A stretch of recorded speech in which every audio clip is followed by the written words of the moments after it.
एक गांव के जमींदार और उसके एक मजदूर की मौत एक साथ हुई। मरने के बाद दोनों एक साथ यमलोक पहुंचे। वहां पर यमराज ने कहा कि आज से तुम अपने मजदूर की सेवा करोगे और मजदूर से कहा कि तुम कोई काम नहीं करोगे। जमींदार को बहुत अटपटा लगा कि धरती पर तो इसका उल्टा होता था। इस बात से परेशान होकर जमींदार ने कहा कि भगवान आखिर हमसे क्या अपराध हो गई है जो ऐसी सजा दे रहे हैं। मैं तो प्रतिदिन मंदिर जाता था, भगवान की पूजा के साथ साथ बहुमूल्य चीजें दान करता था। जमींदार की बात सुनकर यमराज ने मजदूर से पूछा कि तुम धरती पर क्या करते थे।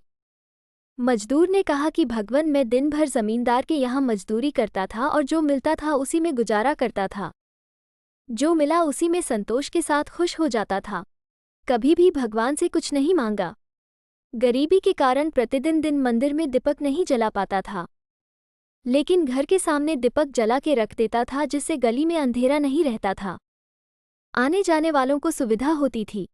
मजदूर की बात सुनकर यमराज ने जमींदार से कहा कि सुन लिया मजदूर के पुण्य काम। इस कहानी से यह सीख मिलती है कि भगवान धन दौलत और अहंकार से खुश नहीं होते। मेहनत और ईमानदारी से कमाने वाले सभी लोगों पर भगवान प्रसन्न होते हैं। सच्चे मन से भगवान की आराधना करने का फल मिलता है, लेकिन अगर आराधना किसी लालच में की गई है तो बहुत बुरा होता है। ईमानदारी से किए गए काम का फल अच्छा ही होता है।